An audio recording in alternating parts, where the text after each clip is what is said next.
dentro del ciclo de cefaleas con la presentación denominada Fisiopatología de la migraña a cargo del doctor Michel Bolsi Gómez, médico y cirujano de la Universidad de Antioquia, especialista en neurología clínica de la Universidad de Antioquia, formado como especialista en cefalea y dolor craneofacial en las universidades de los Estados Unidos, coordinador de la unidad de cefaleas del Instituto Neurológico de Colombia.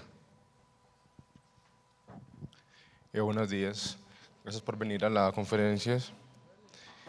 ¿Qué es fisiopatología? Fisiopatología quiere decir la causa del dolor.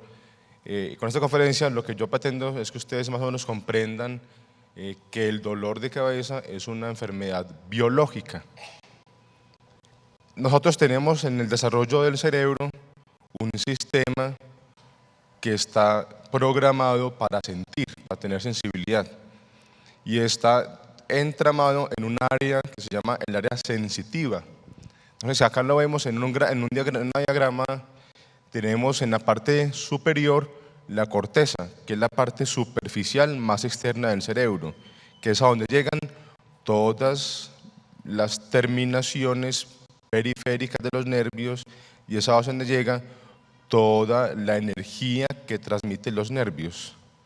Y hacia abajo hay diferentes puntos como filtros, que son los que van haciendo que el dolor desde la parte externa hacia la parte interna se transmita. Y hay unos filtros que sirven para atenuar una respuesta para que no llegue permanentemente señales al cerebro. Esto es lo que se llama la corteza sensitiva. Viene entonces desde la parte más externa, digamos por decir algo, las extremidades, sube por una raíz del nervio, sube por lo que se llama el cordón medular, que es lo que está en la parte de atrás por la espalda, sube posteriormente a una parte que vamos a ver ahora que se llama el tallo cerebral, después sube a un punto que se llama el tálamo, que es un filtro grande, y después llega a la corteza. El cerebro tiene un desarrollo evolutivo muy importante. Todos somos un desarrollo evolutivo que hemos tenido muchos años de evolución. Entonces, en esta imagen del cerebro, la parte de adentro, esta donde están los pies, es la parte evolutiva más primitiva que tenemos todos. Es decir, si tomáramos el cerebro, las partes internas del cerebro, ahí es donde está evolutivamente lo más primitivo, y en la parte más externa del cerebro es el desarrollo más novedoso. Entonces, esto es lo que se llama el homúnculo, es decir, es la representación que tiene cada parte del cuerpo dentro del cerebro. Y como vemos acá, la cabeza con la cara, los labios, la lengua y la mano, que es lo que evolutivamente nos diferencia de los animales, es lo que tiene más tamaño, más distribución dentro del cerebro.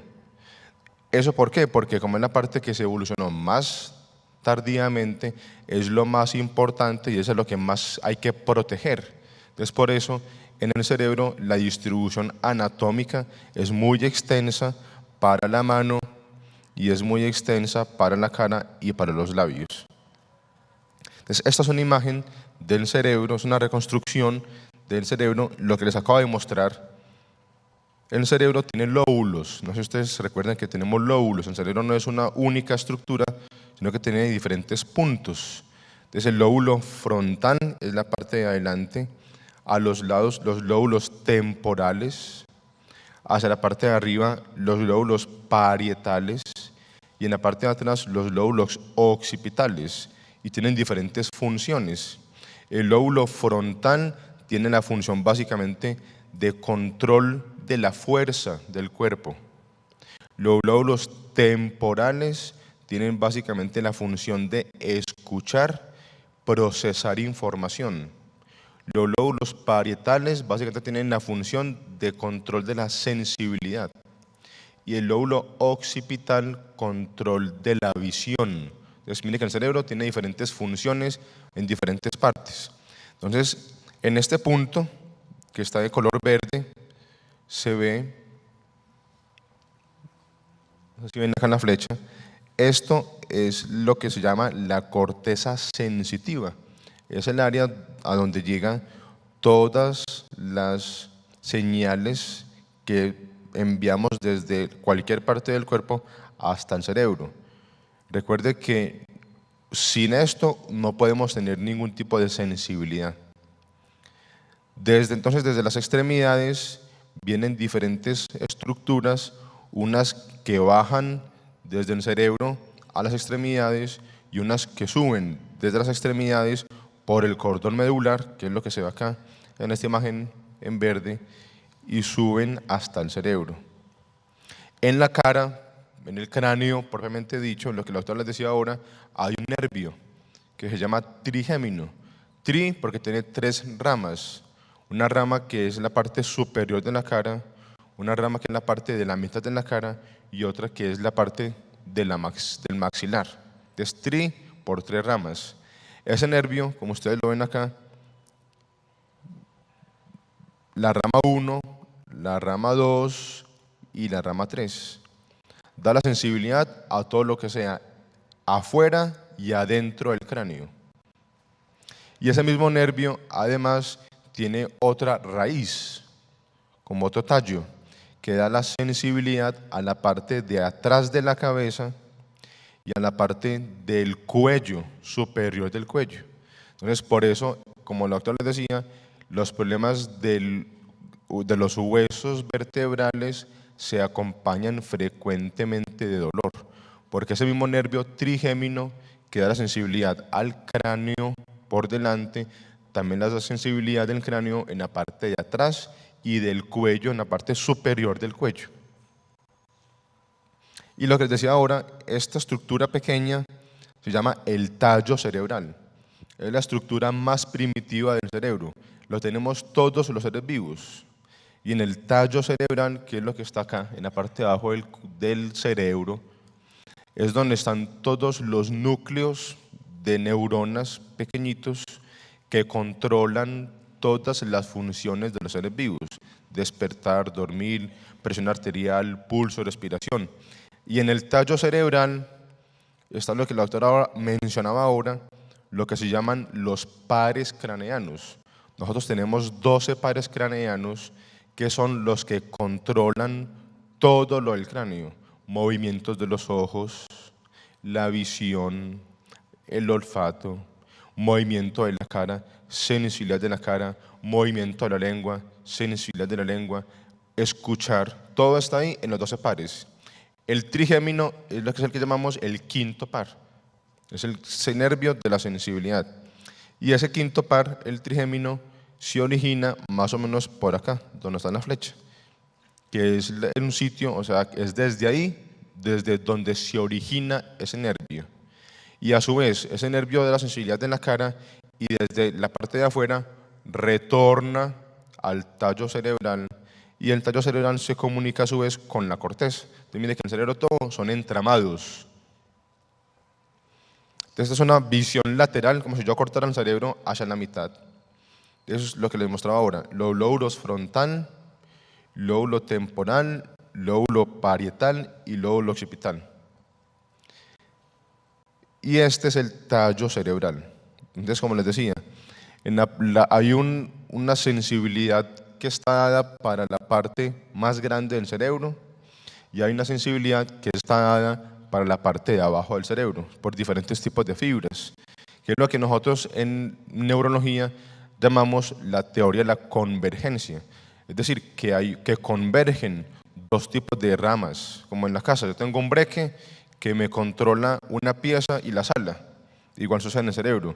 Tengo un breque que me controla toda la parte grande del cráneo, pero a su vez me controla la parte de atrás de la cabeza.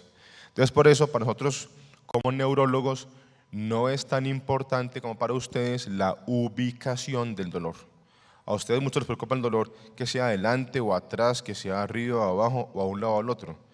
Desde el punto de vista de nosotros, de diagnóstico, la ubicación es lo mismo. Puede ser en el cuello, puede ser en la parte de arriba de la coronilla, puede ser en la sien, puede ser en la frente, puede ser en los ojos, da lo mismo. Desde el punto de vista de la definición de dolor, no es importante dónde del dolor.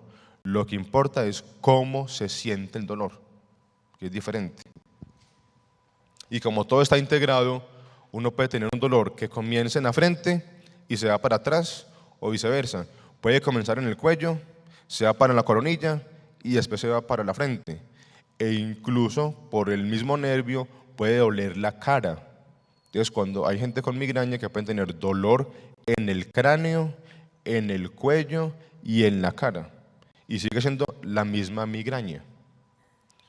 Ahora preguntaban si el nervio trigémino lo aprietan, ¿eso cómo se llama?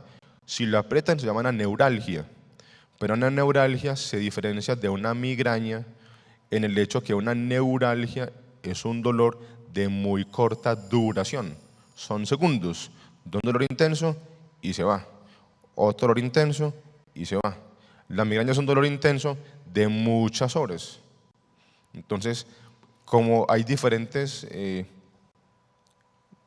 nervios en diferentes partes del cráneo, quien tiene dolor puede tener diferentes tipos de dolor, como la doctora la mencionaba ahora, y eso es lo que hace que ustedes muchas veces se confundan y crean que tengan algo diferente, algo grave, y eso casi nunca sucede. Entonces, ¿qué sucede en la migraña? Este es el tallo cerebral, estos son unos diagramas que se han diseñado. Tenemos entonces el tallo cerebral, que es una estructura fundamental. Como les decía, ahí están los núcleos, el origen del nervio trigémino, antes de que se separe en los 3 ramales.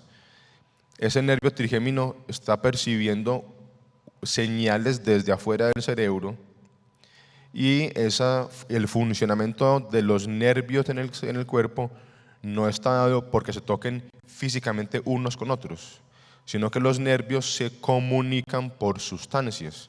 Como por decir, para yo poder entrar en la casa requiere una llave. Si yo no tengo llave, no puedo abrir la puerta. Igual pasa en el cerebro. Los nervios no se tocan. Los nervios están separados milimétricamente uno de otro. Cuando viene un impulso eléctrico, ese impulso dispara una reacción que puede ser positiva o negativa. Una vez se dispara la reacción, se liberan sustancias que se llaman transmisores cerebrales, que es lo que se ve acá abajo.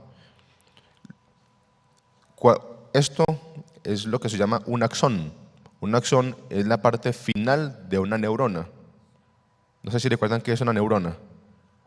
Entonces tenemos la neurona, que es la célula del cerebro, y tiene una parte final que es el axón, y en el axón se ven como esas bolitas, como de agüita, que se llaman vesículas, y las vesículas están cargadas de transmisores cerebrales. Cuando viene un impulso eléctrico, dispara que se liberen, acá abajo en la gráfica, unas sustancias que se llaman transmisores, y el transmisor después toca una neurona siguiente y la puede activar o la puede apagar. O sea, puede disparar un dolor o puede apagar un dolor. Y básicamente en el cerebro tenemos sustancias como la serotonina, que está muy de moda, que se ha encontrado en los últimos años que es una de las sustancias más importantes en el control de dolor, porque ayuda a bajarle el volumen al dolor cuando actúa en diferentes puntos. Y tenemos otras sustancias importantes. La más importante de todas es una sustancia que se llama un péptido, que es esta sigla que está acá en inglés, en amarillo, que se llama el péptido relacionado con el gen de la calcitonina. En los últimos años, los estudios en migraña han demostrado que se requieren diferentes tipos de moléculas para que se disparen las enfermedades. Una sola molécula no es causa de enfermedad, sino que se requieren varias moléculas que se dispara una a otra como un casillo de naipes para poder propagar la enfermedad. Entonces, ¿qué sucede? Se activa el tallo cerebral. Cuando se activa el tallo cerebral, los nervios que están hacia el cráneo reciben una señal inconsciente, porque nadie es consciente de este fenómeno. Se libera una sustancia, que es el péptido que les acabo de mencionar. Ese péptido va y actúa en diferentes puntos del cráneo. Como el doctor les dijo ahora, el cerebro no duele. Lo que duele son las estructuras que están dentro del cráneo. Entonces, duele una parte de la meninge, que se llama la dura madre. Duele los vasos sanguíneos, que se dilatan o se contraen durante el dolor. Y duelen las terminales periféricas, que están rodeando partes del cerebro que se irritan químicamente durante la migraña. Antes pensábamos que la migraña, y ustedes muchas veces lo escucharon, era una enfermedad solamente relacionada con los vasos sanguíneos. Y como muchos de ustedes se les dilatan los vasos sanguíneos de la cabeza, todo el mundo pensaba que la migraña solamente era un fenómeno de los vasos. Y en los últimos años eso ha cambiado. Y realmente lo más importante de la migraña es lo que vamos a ver. Por un motivo desconocido, porque no sabemos por qué sucede, eso está en los genes de cada persona, donde ven los puntos amarillos, esas son unas fotografías especiales en equipos especiales que se hacen en Estados Unidos o en Europa. Entonces, esta es una visión lateral del cerebro, como si fuera así. Y lo que se encuentra es que cuando hay migraña, cuando está comenzando la enfermedad, esos puntos amarillos es como comienza la enfermedad a activarse. Entonces se dispara un switch, un breque que está interno en el cerebro. Y una vez se dispara ese switch, eso dispara lo que les acabo de decir, que se liberen las sustancias que inflaman el cerebro. Entonces está el switch, que les acabo de mostrar en amarillo, se dispara el switch y después de eso se activan todas las terminales periféricas que están en la casa. Se disparó el breque, se apagó la luz en la sala, en la pieza o en el baño. Igual pasa en el cerebro. Se disparó el breque, se activa un ramal hacia afuera o hacia adentro, hacia adelante o hacia atrás. Eso es lo que sucede en la migraña. Y una vez sucede eso, casi siempre eso viene en un orden. Eso no sucede de manera aleatoria, ni porque sí. No sé si ustedes vieron la flecha cómo se movió. Todo viene desde atrás hacia adelante. Por eso a muchos de ustedes o de sus familiares les puede comenzar la enfermedad primero con trastornos visuales. Primero pueden tener coculleos, destellos, brillos, trastornos de la visión, pérdida incluso de la visión transitoria, porque se activa primero la zona del cerebro que se llama occipital y después se apaga esa zona y viaja hacia adelante el cerebro. Se activa primero la parte visual y después viene un fenómeno hacia adelante que es el que explica que se dispare todo el resto y se activan los vasos sanguíneos. Estas son imágenes, lo que está en color es cómo se activa primero la parte visual y después eso va viajando a una velocidad que ya todos conocemos en la parte de neurología y se activan diferentes zonas del cerebro. Por eso hay personas que pueden tener trastornos visuales y después trastornos sensitivos de tener entumecimientos o adormecimientos de las manos o de los pies. Y si llega hasta la parte de adelante del cerebro, puede afectar la motricidad y pueden perder incluso transitoriamente la fuerza en las extremidades. Y todo eso es explicado solamente por la migraña. No es por ninguna enfermedad grave que comprometa la vida. La doctora ahorita les explicaba a ustedes que nosotros no nos inventamos el diagnóstico de migraña. Para hablar de migraña, hace muchos años, en el año 88, se sentaron neurólogos de todo el mundo y crearon lo que se llama los criterios diagnósticos de migraña. Después, en el año 2004, otro comité se reunió por segunda vez y creó los segundos criterios de migraña, porque uno no se inventa los criterios. Hay un consenso, como para decir un carro es aquello que tiene 4 llantas y tiene puertas. Para decir migraña hay un consenso en el mundo para decir qué es una migraña. Y la doctora ahorita les explicaba a ustedes más o menos cómo se llega al diagnóstico de migraña. Ella les decía a ustedes que para decir migraña es cuando una persona tiene náuseas o fastidio a la luz o fastidio al ruido, o el dolor se aumenta con actividad física, o que el dolor es a un solo lado, o que el dolor le pulsa, o que el dolor tiene una duración determinada. Eso parece muy fácil. Desafortunadamente, los pacientes no son iguales unos a otros. Y por ese motivo no es fácil y nunca sucede que todos los pacientes tengan iguales síntomas. Los síntomas cambian mucho de un paciente a otro. Si uno toma un grupo de 10 pacientes con migraña, el hecho que tengan náusea sucede en 9 de cada 10, pero siempre hay 1 de cada 10 que no tiene náuseas.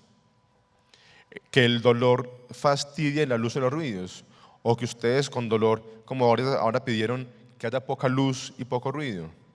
Eso sucede más o menos en 7 a 8 personas de cada 10, pero no todos tienen fastidio a la luz ni al ruido. Que el dolor aumenta con la actividad física, puede suceder, pero no todos tienen que el dolor se les aumente con actividad. En 7 a 8 de cada 10 aumenta con actividad, pero no son todos. Que el dolor sea a un solo lado de la cabeza, sucede en 6 personas de cada 10, o sea, tampoco es en todos. Que el dolor les pulse, como si sintieran adentro del corazón que les late, igual tampoco es en todos, sucede en 7 de cada 10. Que el dolor dure, como la doctora les decía, en teoría un dolor de migraña dura de más de 4 horas o máximo 3 días. Eso sucede en 5 a 6 personas de cada 10, pero no es en todos. Hay gente que puede el dolor durarle menos tiempo, 4 horas, o el dolor puede durarle más de 3 días. Entonces, por esto, es que aunque todos esperamos tener siempre los mismos síntomas o observarlos en la consulta, no siempre sucede. Entonces, para facilitar los diagnósticos, por eso es que en los criterios mundiales se llegó a un consenso. Como la doctora les decía, para decir migraña, una persona requiere mínimo de 4 factores de los que yo les acabo de decir. Que el dolor dure mínimo 4 horas en un adulto, eso es lo mínimo que se autoriza. Que haya tenido en la vida por lo menos 5 episodios, 2 episodios o 3 episodios, decimos que probable que tenga migraña, pero para decir que es confirmado migraña requiere 5 mínimo episodios en la vida. Y esos 2 episodios son los más importantes.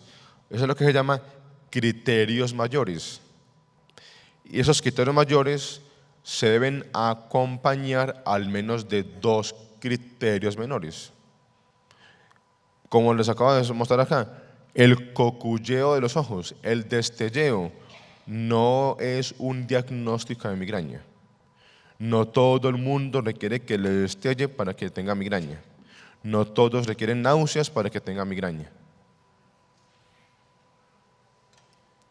Y esto se ha comprobado. Voy a mostrarles unas imágenes donde en estudios de neurología científicos se ha intentado mirar realmente cómo se comportan los individuos en las consultas, porque ustedes muchas veces preguntan uno como médico cómo llega el diagnóstico y hay veces no creen lo que uno les dice.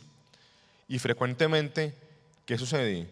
Que no llegan a un diagnóstico preciso de migraña porque falta un síntoma, porque no les fastidió la luz o no les fastidió el ruido y no llegó el médico al diagnóstico preciso de migraña, o porque faltaron más de 2 de los que uno espera tener, o porque no tienen tantos ataques en la vida, no tienen al menos los 5 ataques de la vida, o porque el dolor duró o más tiempo o menos tiempo.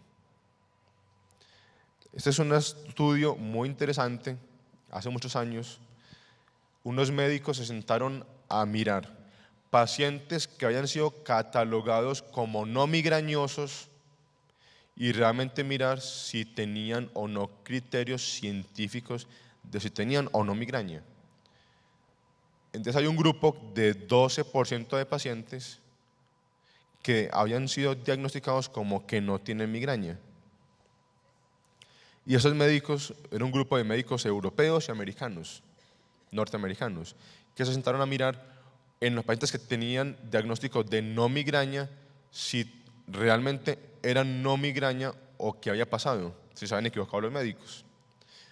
Ellos encontraron entonces que en 105 pacientes que habían sido diagnosticados como no migrañosos, sí tenían de verdad migraña. ¿Y por qué los médicos se equivocaron? Porque de pronto no tenía el coculleo en los ojos. Si no tiene el coculleo, el médico no lo diagnosticaba como migraña. Y como les acabo de mencionar, no se requiere el coculleo, que se llama aura, que es un fenómeno eléctrico para el diagnóstico. O tenían algunos síntomas parecidos a otro tipo de dolor, como la doctora les decía ahora, quien tiene migraña puede tener a su vez otro tipo de dolor de cabeza. Y algunas veces eso hace que se confundan los médicos y no llegan al diagnóstico preciso. Y como les decía ahora, no todo el mundo tiene dolor severo. Hay quienes tienen migrañitas. Y la migrañita, ustedes están acostumbrados a tener migrañitas y entonces no lo refieren. O hay otros que tienen no siempre un dolor en un solo lado, o no siempre un dolor les pulsa, no siempre se aumenta con actividad. Entonces, la conclusión primera a la que se llega, y uno siempre cuando educa pacientes o médicos, es: ¿qué es migraña? Un dolor repetitivo, un dolor que se repita en la vida varias veces, un dolor que cause pérdida de la capacidad de desempeñarse, llámese en la casa, en el estudio o en el trabajo, que dure horas enteras, es migraña.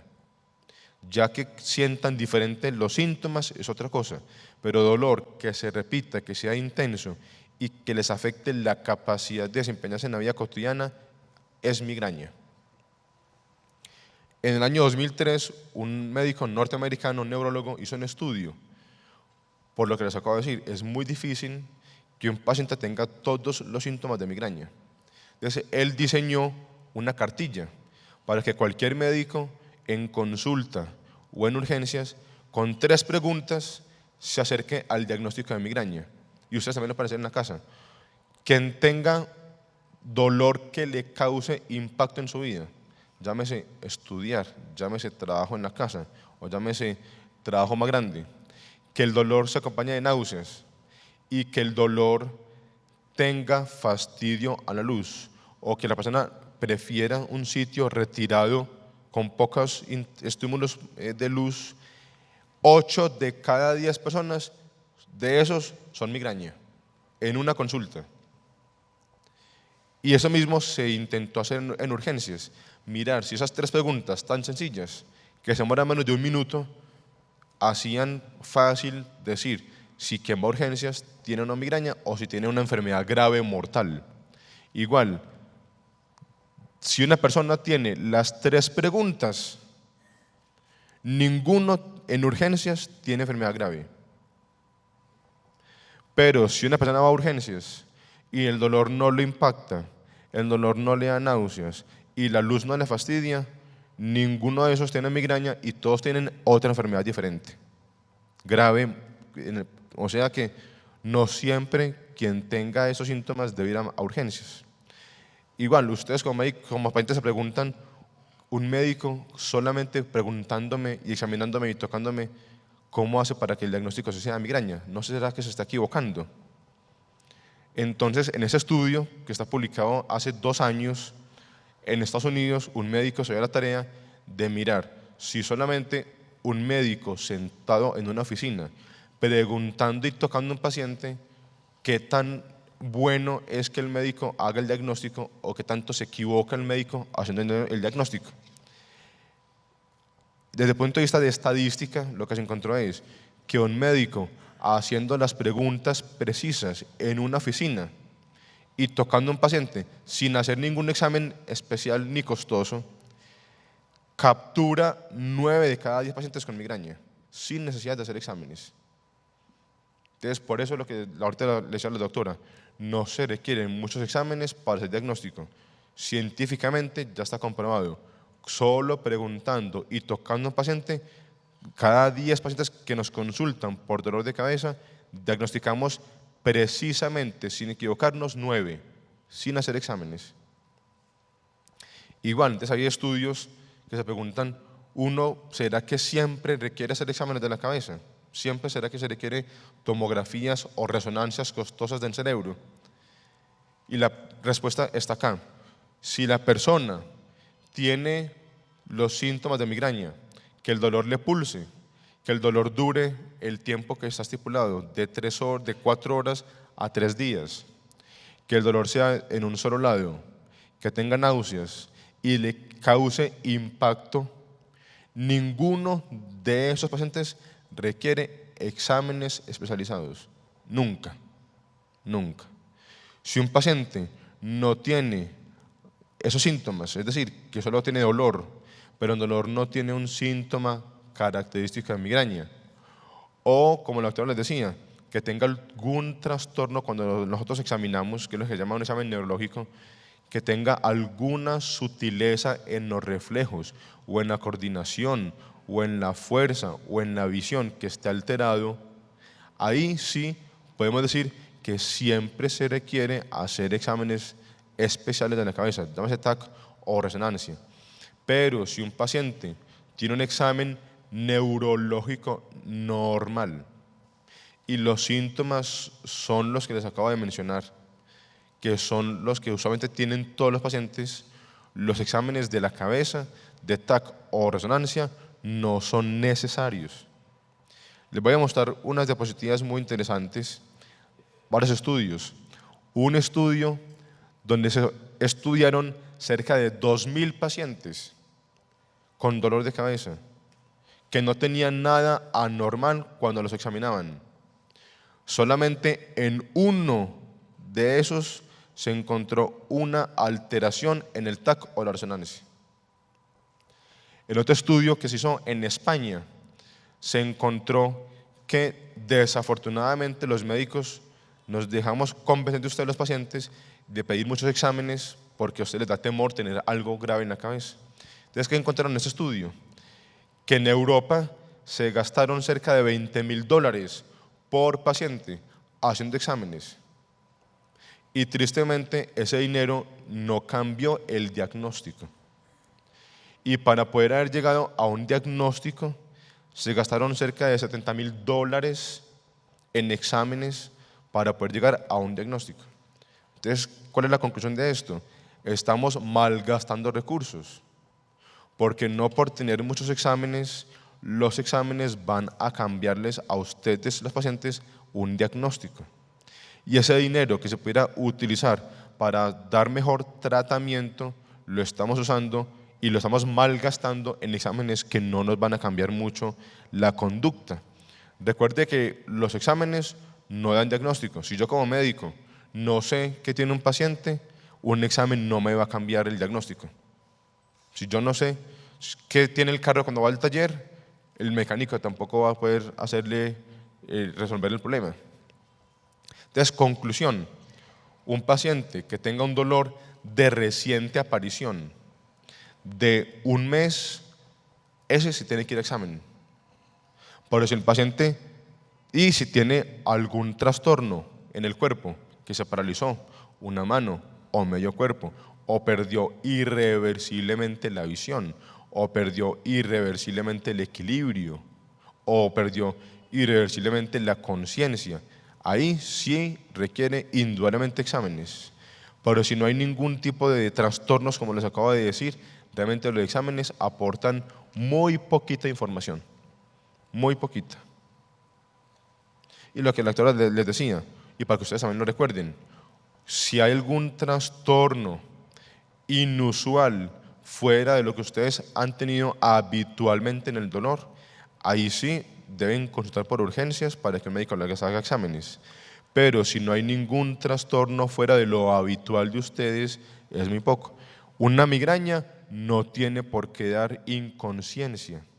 Una migraña no tiene por qué dar convulsiones. Entonces, convulsiones, inconsciencia, fiebre, tampoco tiene por qué dar a la migraña.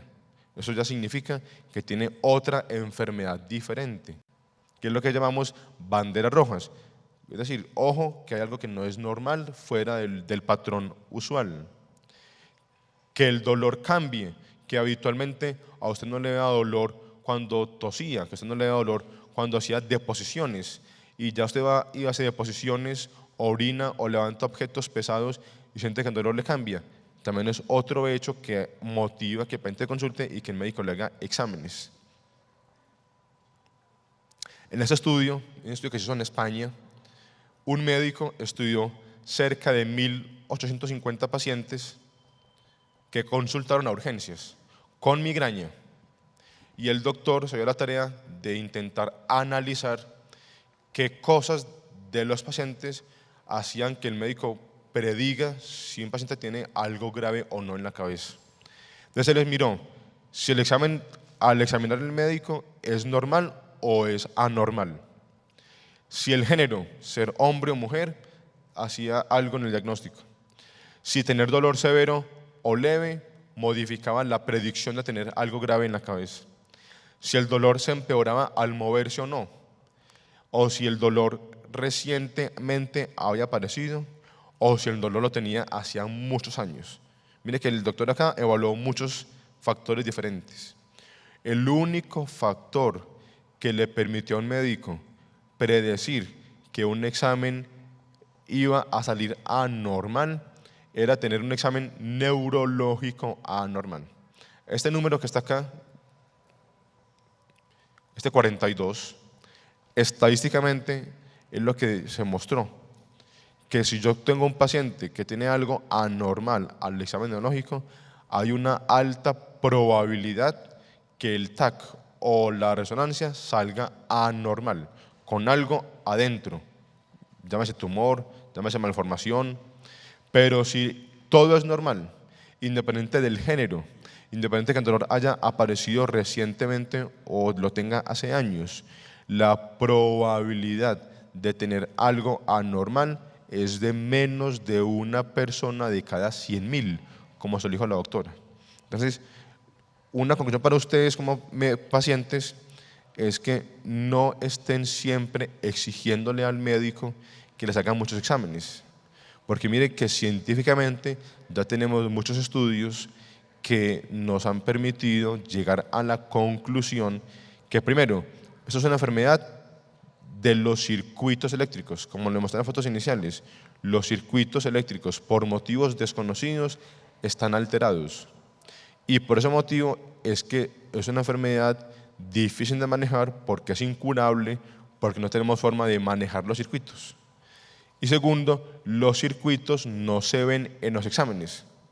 Entonces un TAC o una resonancia no les va a permitir al médico ver los circuitos que están funcionando mal. Y solamente si hay un trastorno en el cuerpo que realmente uno lo logre ver en el examen, es lo que va a permitir decir si se requiere o no algo diferente especial.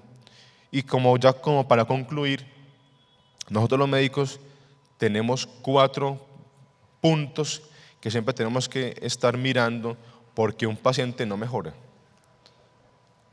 Lo más frecuente, como lo hemos repetido, es que un paciente con dolor de cabeza de migraña puede tener diferentes tipos de intensidad del dolor y puede tener diferentes tipos de dolor de cabeza.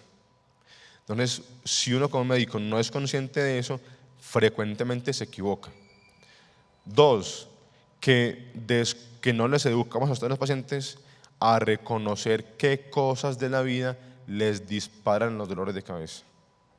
3, y lo vamos a ver ahorita en la conferencia siguiente, que no se hacen tratamientos adecuados.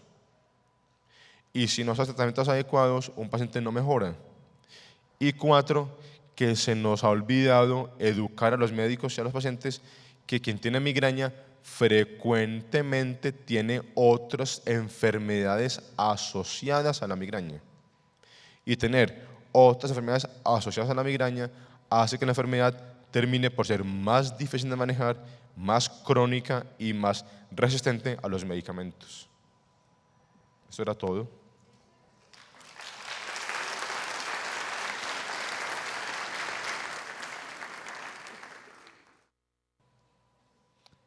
Aquí hay una pregunta muy interesante. ¿Por qué dicen los médicos que el dolor de cabeza es psicológico y no tengo ningún dolor? Miren esta imagen que les mostré ahora y ustedes pueden decirle a cualquier médico, la migraña o ningún dolor es psicológico.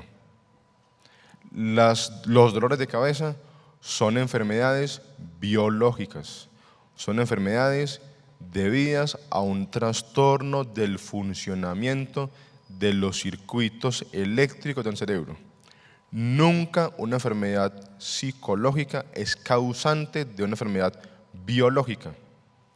Lo que sucede es que si yo tengo un trastorno eléctrico de circuitos, es como en la casa, tengo un corto y lo sobrecargo, más corto voy a tener. Igual, yo tengo un trastorno eléctrico del funcionamiento del cerebro, como está acá en la imagen, y tengo un trastorno psicológico, el trastorno psicológico termina por ponerle más volumen a la enfermedad biológica, pero nunca los trastornos psicológicos son causantes de los dolores de cabeza. Acá había otra pregunta que decía, ¿por qué después de los 50 años, hace 2 años me sacaron el útero y tengo más dolor de cabeza? El útero no tiene nada que ver con el dolor de cabeza. El útero simplemente es como un vaso que responde a las hormonas, que lo estimulan a que crezca internamente para recibir un embrión que se va a formar, o si no hay embrión, se rompe y sangra.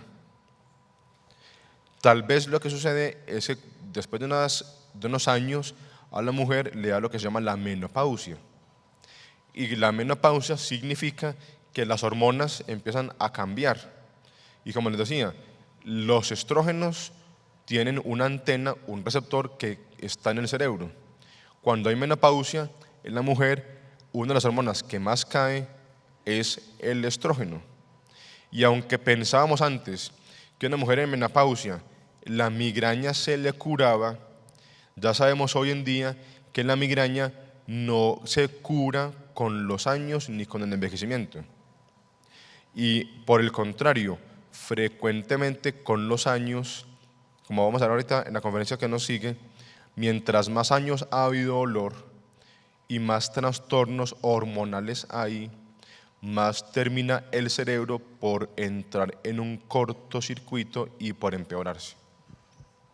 Y eso también entonces explica por qué tantos estímulos externos en los pacientes son tan dañinos.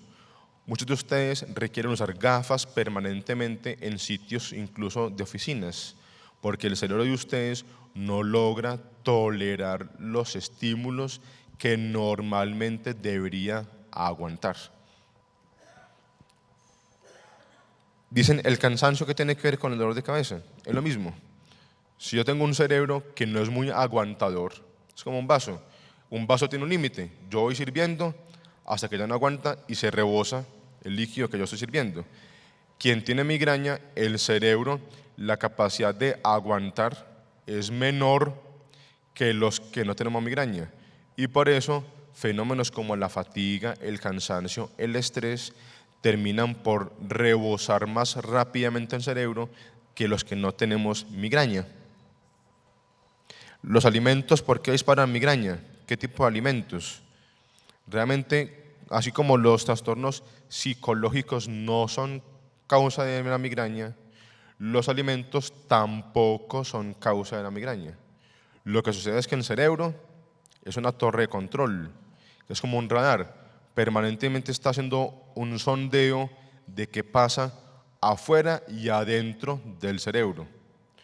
Cuando uno consume alimentos, y hay muchos tipos diferentes de alimentos, yo aquí no me voy a tener en uno específico, los alimentos son químicos que entran al cerebro por la sangre, y el cerebro en su proceso de hacer un balance que está haciendo, que está entrando al cuerpo, esos químicos pueden terminar por disparar los circuitos del cerebro que están funcionando mal y activan la enfermedad, mas no son causantes de la enfermedad.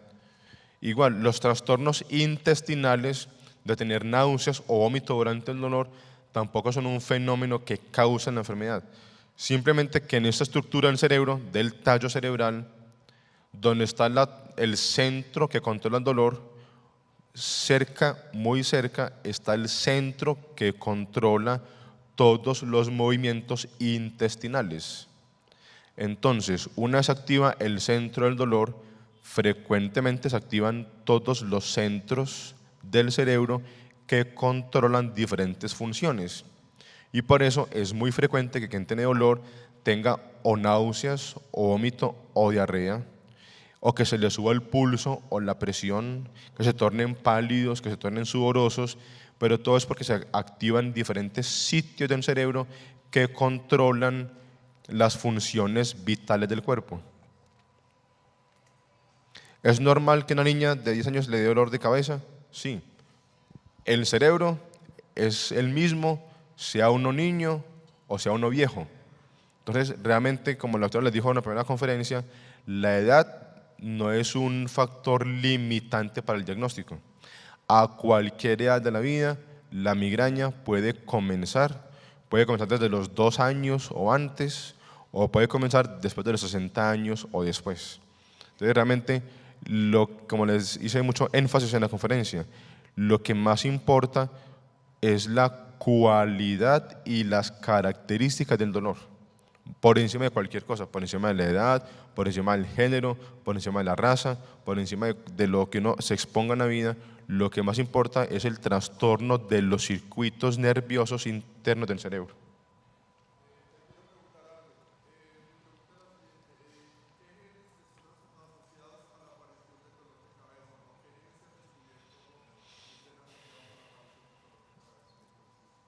Pregunta que cuáles genes están asociados a la migraña.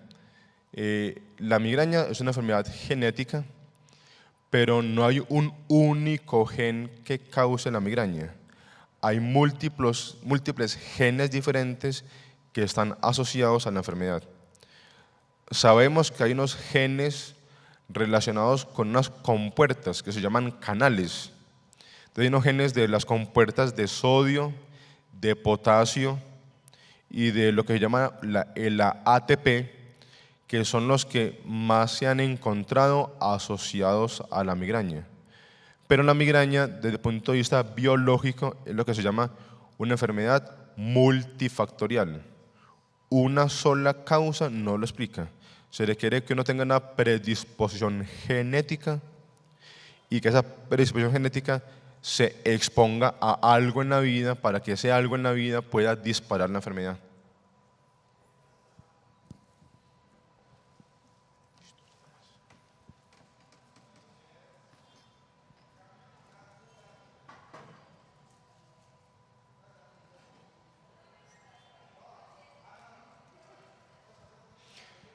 Acá no está claro la diferencia entre cefalea aceptable y cefalea que amerite urgentemente diagnóstico.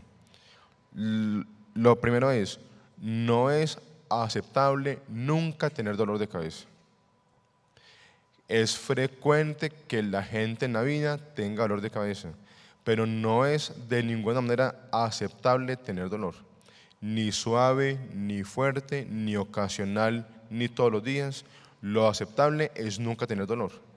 Lo que sucede es que muy pocas veces se requieren exámenes para el diagnóstico, pero independiente de eso, nunca es aceptable que ninguna persona tenga dolor de cabeza.